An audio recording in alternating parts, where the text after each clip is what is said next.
Katumbi à l'étape du Grand Bandundu, les candidats du renouveau va à la conquête de 9% de l'électorat que compte cet espace. Ce jeudi, la grande équipe avec désormais Délice et Sanga est attendue à Kikwit.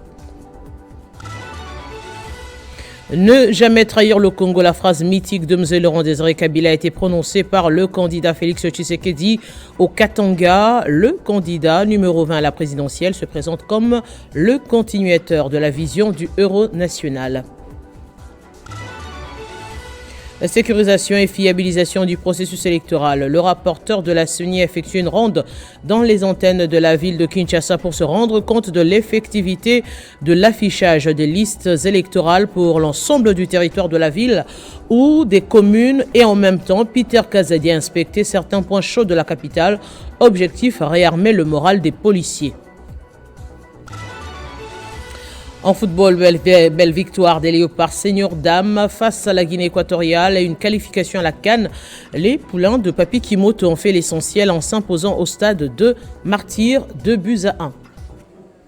Le point sur l'actualité, bienvenue dans ce journal sur Télé 50. Félix Tshisekedi, candidat à sa réélection, a tenu un meeting hier mardi à l'espace de la Poste à Lubumbashi, dans la province du Haut-Katanga, au cours duquel il a promis de poursuivre le combat de M. Laurent Désiré Kabila et a sollicité le suffrage de la population locale pour poursuivre l'œuvre de la reconstruction de la République démocratique du Congo. Héritier Ntambwa.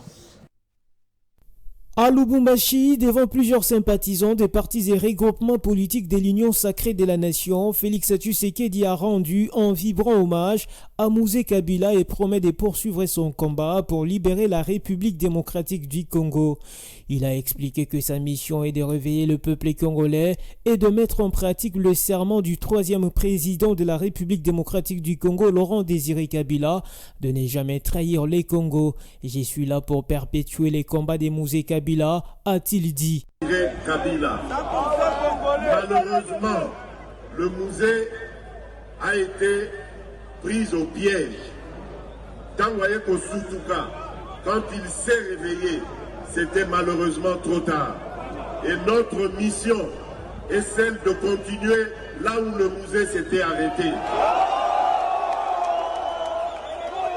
Notre mission est de nous réveiller, de réveiller le Congolais pour leur dire ne jamais trahir le Congo.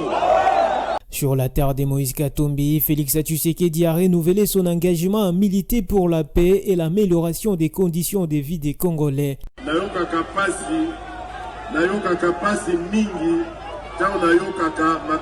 tribalisme le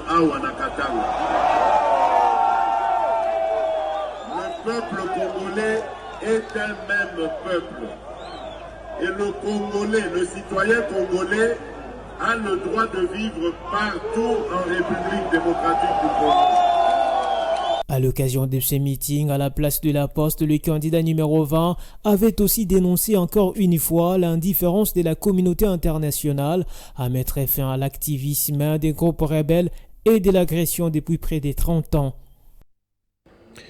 Moïse Katumbi est attendu ce mercredi à Kikwit, poursuivant sa campagne. Le candidat président numéro 3 avait bien avant entamé les étapes de la province de Mongala. Les deux villes, Lissala et Mongala, ont été visitées et ont répondu massivement à son appel. Katumbi a promis la construction des nouvelles infrastructures à résoudre le problème de chômage des jeunes en insistant sur la vigilance le jour du vote, le 20 décembre prochain.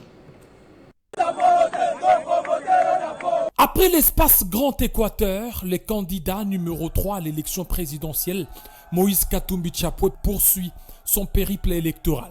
Cette fois-ci, c'est la province de Mongala de voir le futur président. Première ville, Lissala, chef-lieu.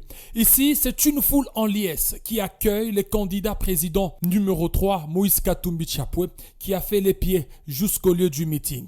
Malheureusement, sur ordre du gouverneur César Limbaya, en violation de toute procédure légale à la matière pendant cette période électorale, les forces de sécurité ont été déployées, sémant la terreur et l'intimidation au sein de la population qui a été dispersée, podium démantelé.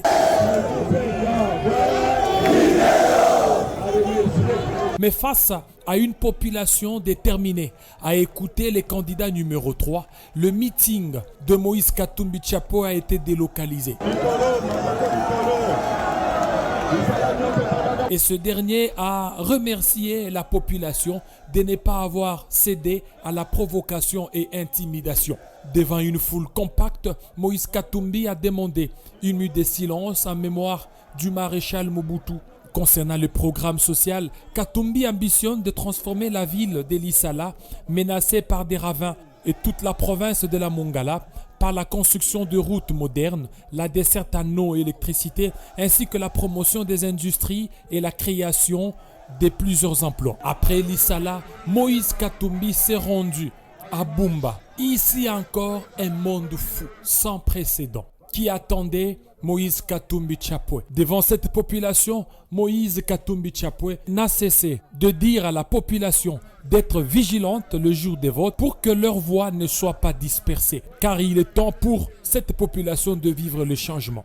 Entre-temps, en ce moment, la ville de Kindu vibre au rythme de la campagne électorale à la députation provinciale pour le candidat numéro 130, Salomon Kalonda. Moïse Katumbi continue à drainer des foules et à soumettre partout où il passe à sa loi de changement et de redressement de la RDC. Présidentielle en République démocratique du Congo, c'est la 3e semaine de la campagne électorale et chaque électeur espère mieux, confirme la victoire de son candidat. La bataille s'annonce rude aux urnes grâce à l'envoi descendu sur terrain où elle a interviewé plusieurs électeurs. Suivez.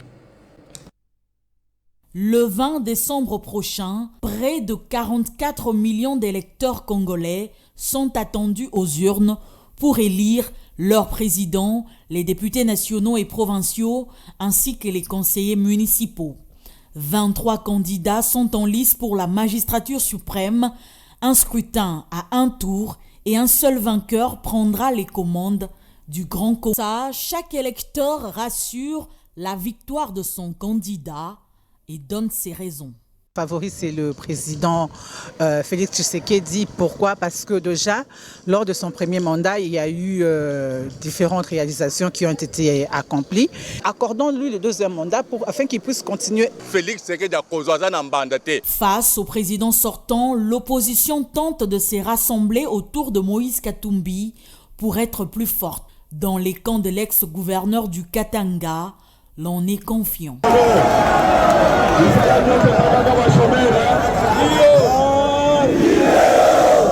De son côté, le pasteur Ngalassi, comme lors du dépôt de sa candidature, continue d'affirmer qu'il est le choix des dieux.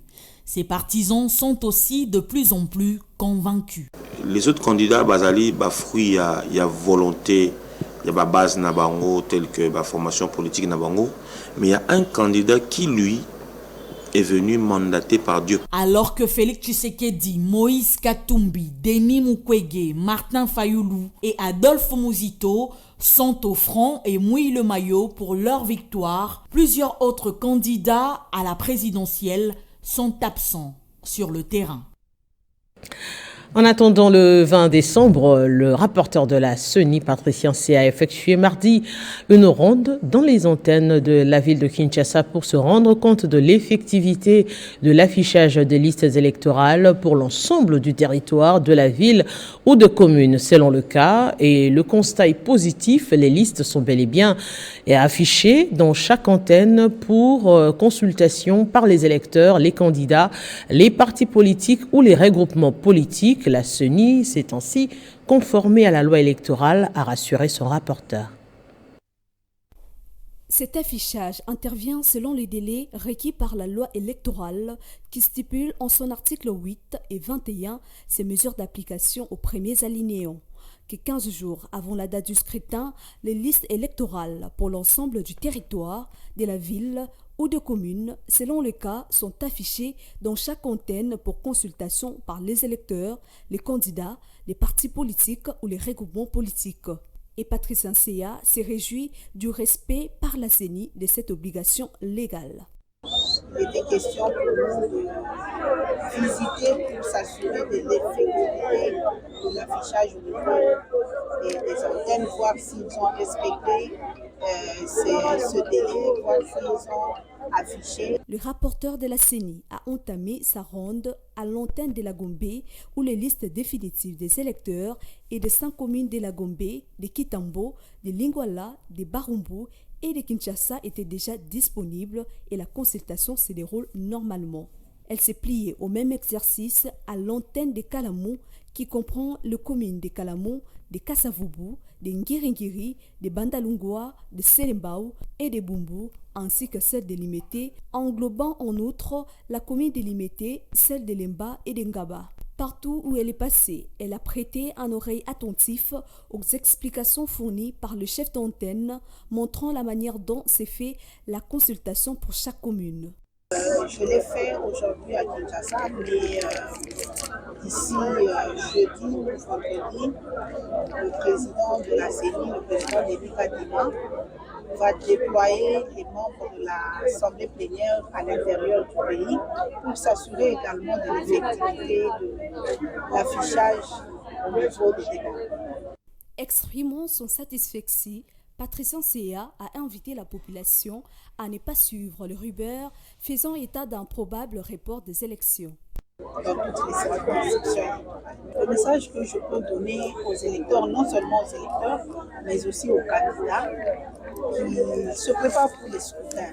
La CENI met tout en œuvre pour que nous ayons de bonnes élections le 20 décembre. Cette initiative témoigne, selon Patricia Nseya, le ferme engagement de la CENI à garantir des élections crédibles, transparentes, démocratiques et apaisées.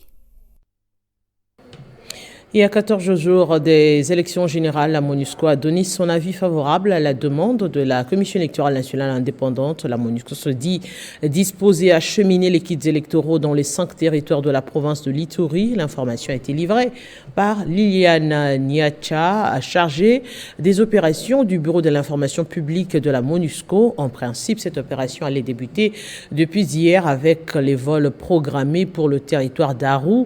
Entre-temps, la CENI rassure l'opinion que les élections se tiendront à la date prévue. La sécurisation du processus électoral, le vice-premier ministre en charge de l'Intérieur et Sécurité, Peter Kazadi, a inspecté certains points chauds de la capitale. Objectif, réarmer le moral des policiers. Occasion pour lui de lancer un message fort pour tout fauteur de troubles. En plein processus électoral, le vice-premier ministre en charge de l'Intérieur et Sécurité veut donner du tonus et réarmer le moral des policiers appelés à maintenir l'ordre public. C'est dans cette optique que Peter Kazadi Kankonde a effectué une visite d'inspection des différents points chauds de la police nationale congolaise dans le district de Moamba. Accompagné du commissaire provincial de la police nationale congolaise ville-province de Kinshasa et le commandant des districts de Moamba, le patron de l'Intérieur et Sécurité s'est montré satisfait d'avoir trouvé une police déjà bien préparée à tenir le coup pour un meilleur aboutissement du processus électoral. Il n'a pas non plus manqué de noter les difficultés auxquelles ils sont confrontés. Le VPM de l'Intérieur et Sécurité a par ailleurs mis en garde toute personne qui oserait s'aimer les troubles en cette période électorale. Tout au long de notre tournée, les commissaires provinciaux avaient envoyé des services spéciaux qui ont mis la main sur plus de 30 personnes qui sont dans les jeeps. Je pense que vous allez les filmer. Et c'est pour lancer un message clair à tous les bandits, à tous ceux qui pensent qu'ils vont insécuriser la tenue des élections dans ce pays. C'est un message fort. La force reste à la loi. Tout celui qui va oser perturber l'ordre public, il trouvera notre police sur son chemin. Notons par ailleurs que le vice-premier ministre en charge de l'Intérieur et Sécurité a parcouru à pied la grande partie de la commune de Lemba, échangeant avec la population. Entre-temps, les retraités de la minière de Bakanga Miba, une société spécialisée dans l'exploitation du diamant dans l'espace Kassai, réclament une somme de 10 millions de dollars américains d'arriérés auprès du gouvernement congolais. Dans une lettre ouverte adressée au ministre du portefeuille, ces derniers demandent au gouvernement de requérir une demande de fonds à la Banque mondiale en faveur de cette société minière pour l'aider à résoudre différents problèmes d'ordre social de ces retraités. La lettre ouverte des retraités de la MIBA au ministre du portefeuille est consécutive notamment à la situation sociale peu confortable qu'ils traversent, caractérisée notamment par une succession de décès de ces personnes vulnérables de troisième âge. L'insécurité alimentaire globale dans la province du Nord Kivu reste très préoccupante suite à la guerre imposée par certains groupes armés. Ceci a été révélé à Goma lors de la restitution des résultats de l'évaluation de la sécurité alimentaire en situation d'urgence dans cette province, présentée par l'Institut national des statistiques dans une enquête réalisée en juillet 2023 dans les 3 villes et 5 territoires du Nord Kivu, hormis celui de Rutshuru occupé par le M23. Sur 2336 ménages, il ressort que l'insécurité alimentaire touche 7 ménages sur 10, ce qui devrait interpeller les autorités afin de faire face à ce problème et éviter le déplacement des populations. Au cours de cette restitution, des résultats de l'évaluation de la sécurité alimentaire dans la province du Nord Kivu, menée en juillet 2023, par l'Institut national de la statistique, il a été révélé que suite au déplacement massif des populations, l'insécurité alimentaire a augmenté. Pour bien mener cette enquête, des villages et ménages ont été ciblés sur l'ensemble de cette province, hormis les territoires de Rutshuru, sous occupation rebelle, souligne Kimanuka Rurio Célestin, directeur provincial de l'INS. Nous venons donc de présenter les résultats qui montre que la situation de la sécurité alimentaire au Nord Kivu s'est dégradée si on la compare à celle de l'année passée. C'est-à-dire nous avons une augmentation de 9% des gens qui sont en insécurité alimentaire et surtout l'insécurité alimentaire sévère. Les causes souvent qui sont identifiées, c'est surtout les déplacements des populations, mais aussi les pillages, les vols de bétail, les vols dans les champs. Pour faire face à cette insécurité alimentaire, l'Institut national de la statistique a quelques recommandations. D'abord, il faudra que la guerre s'arrête. Il y a aussi des appuis que l'on peut avoir des partenaires par rapport à des groupes vulnérables.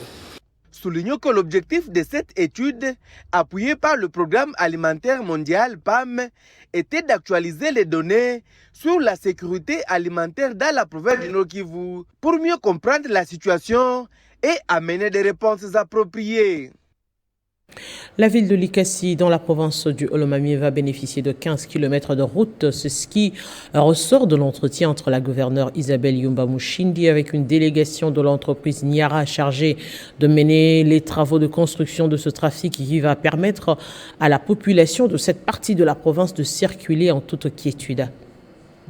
Soucieuse de la modernisation du Olomami, la gouverneure de province Isabelle Yumba Mushimbi a reçu ce mardi une délégation de l'entreprise Niara conduite par le ministre provincial des infrastructures, Gervais Mouepou. Cet acte vient concrétiser la promesse faite par la gouverneure à la population de Likasi, celle de lancer dans les plus brefs délais les travaux de construction de 15 km de route dans cette ville.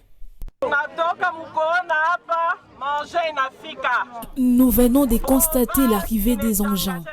La province s'est engagée avec l'entreprise, avec l'argent de l'impôt que vous versez à l'État. Mais c'est grâce au soutien du chef de l'État que ces engins sont arrivés ici. Avec ces engins, vos souffrances et la pénurie en eau potable ont pris fin. Appliquant la vision du chef de l'État, Yumba Mushimbi Isabelle va donner le goût de ces travaux qui visent à faciliter la circulation des habitants de Likasi qui éprouvaient des difficultés à se déplacer d'un endroit à un autre, surtout en cette période pluvieuse. Nous sommes venus ce matin au sujet de la construction de la route des Kamina, mais nous avons aussi débattu au sujet de la province du Olomami en général. Tout va bien se passer, nous allons très bien travailler et la population va apprécier puisque la route sera normale. C'est par la visite des engins stationnés au gouvernorat que Yumba Mouchimbe Isabelle a bouclé cet échange. Et en dehors de nos frontières, décès d'au moins 85 civils dimanche dernier au Nigeria, le président Bola Ahmed Tinubu a ordonné mardi l'ouverture d'une enquête après que l'armée ait reconnu qu'un de ses drones visant des groupes armés avait accidentellement frappé le village de Toudoun Biri dont les habitants célébraient une fête musulmane. L'armée n'a pas donné de chiffres sur les victimes, mais les habitants ont déclaré que 85 personnes, dont beaucoup des femmes et d'enfants, avaient été tués. On revient au pays pour parler sport. Les Léopards dames de football ont fini en beauté leur campagne pour la qualification à la prochaine Coupe d'Afrique des Nations. Les Congolaises ont battu hier les Alangues nationales de la Guinée équatoriale 2-1 au terme d'un match qu'elles avaient largement dominé au stade des Martyrs. Le temps fort de ce match à suivre dans ce commentaire de Christian Bokaya. 12 ans après, les Léopards dames retrouvent la phase finale de la Coupe d'Afrique des Nations. Elles ont obtenu leur ticket mardi face aux Alangues nationales de la Guinée équatoriale, bien qu'elles secouées en première période.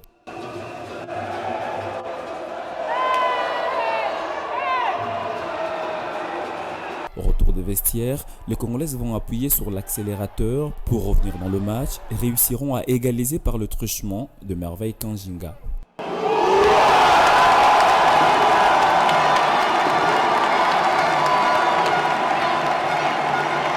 Cerise sur le gâteau, Ruth Kipoy va offrir la qualification à la nation, encore sans la mise, au dernier quart d'heure du match.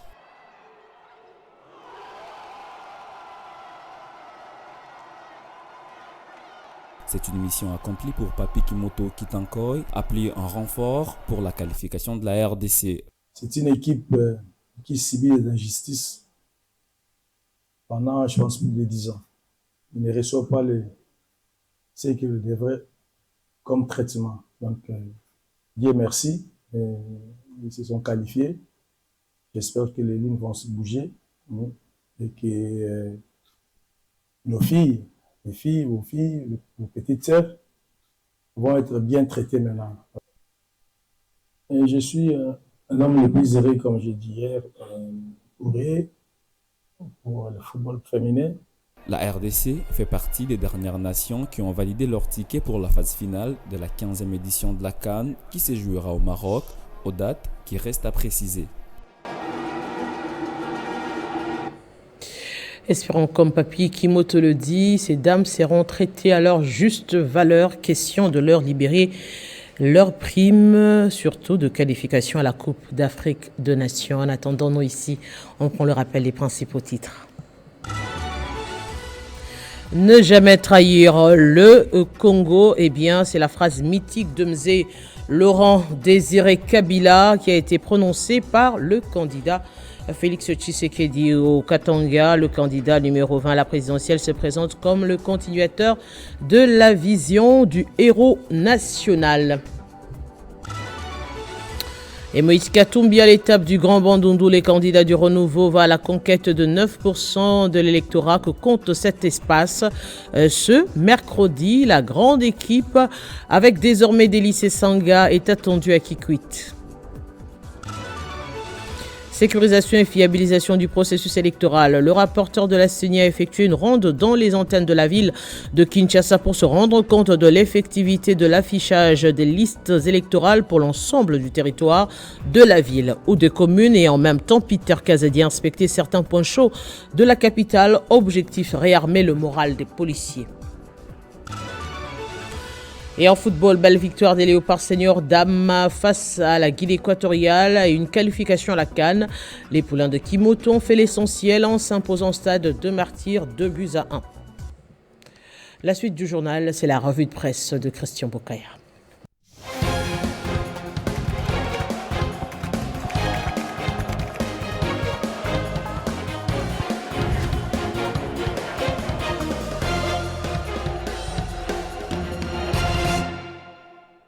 Et on en compte des Christians comme ça ici à Télé 50, ce Christian Kalonji pour la revue de presse. Et oui, les titres des journaux parus ce mercredi dans une lecture transversale. Bienvenue à vous Christian Kalonji. Bonjour Arlette Boutela. Alors, à la une de votre revue de presse de ce mercredi, la CENI a rendu public les listes des électeurs. Vous l'avez dit dans votre journal Arlette Boutela, il faut dire que c'est une étape importante et déterminante que vient de franchir la CENI, puisque comme vous le savez, l'affichage des listes électorales apporteront des précisions notamment sur le nombre des bureaux de vote, le nombre des centres prévus pour justement les votes, mais également les nombres des électeurs. Nous serons donc fixés sur toutes ces zones d'ombre, Arlette. Comme vous l'avez dit dans votre journal, la commission électorale a donc rendu public les listes définitives. Il s'agit des listes définitives des électeurs avec indication des votes, avec indication des différents centres prévus pour le prochain vote, ce conformément donc à la loi électorale. Patricia Nseya, rapporteur de l'organe de gestion des élections, s'est rendu dans les antennes de la ville de Kinshasa pour donc se rendre compte de l'effectivité de cette obligation légale. Pointe actu30.cd, comme vous pouvez le lire avec moi, en croire ce média en ligne. La ronde de ce membre du bureau de la CENI a commencé à l'antenne de la Gombe, où les listes définitives des électeurs de 5 communes, à savoir Gombe, Kintambo, Lingwala, Barumbu et Kinshasa, sont déjà disponibles et la consultation se faisait normalement. Actualité.cd, qui revient sur le même sujet, reprend ici les propos de Patricia Nseya que je voudrais citer à votre intention. L'affichage des listes électorales définitives avec indication des sites, centres et bureaux de vote est effectif à Kinshasa comme sur toute l'étendue du territoire national 15 jours avant la date des scrutins, comme le recommande la loi électorale.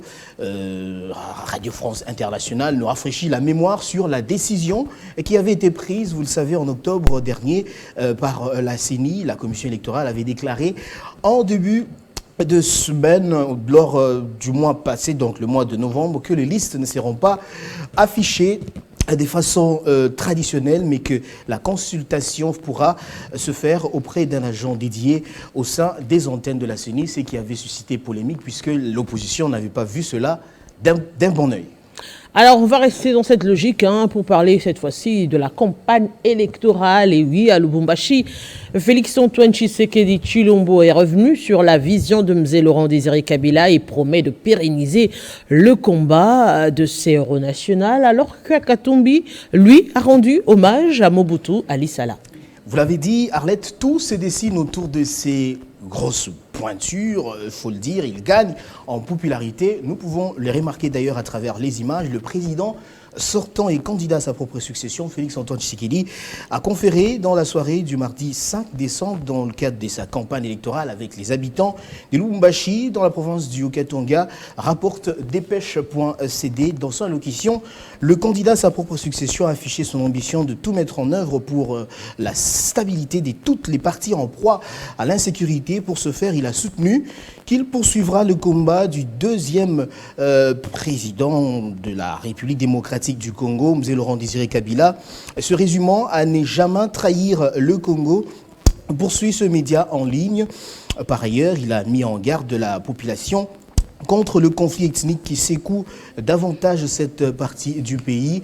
De son côté, puisque vous l'avez cité, Moïse Katumbi, qui continue de drainer des foules des part et d'autre, était à l'Issala dans le cadre de sa campagne électorale pour la présidentielle, nous fait savoir opinioninfo.cd. Il a fait observer une minute de silence en mémoire du maréchal Mobutu avant de promettre qu'une fois élu, il fera de la journée du 14 octobre une journée de fête nationale.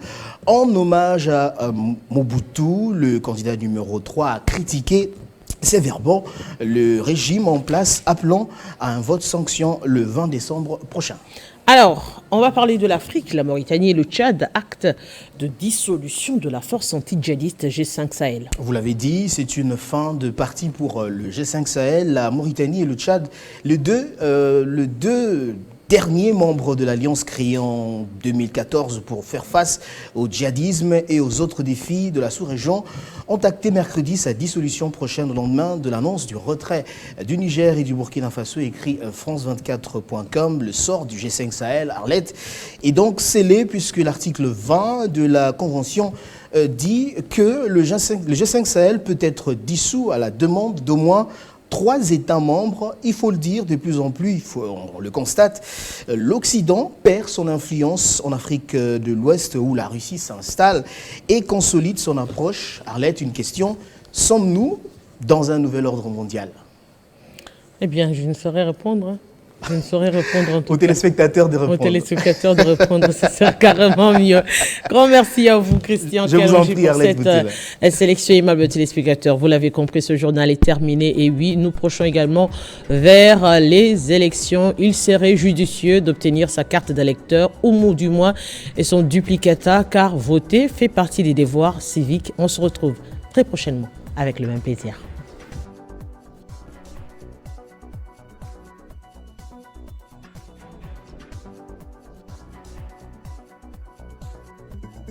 Retrouvez toute l'actualité en continu sur www.tele50.cd.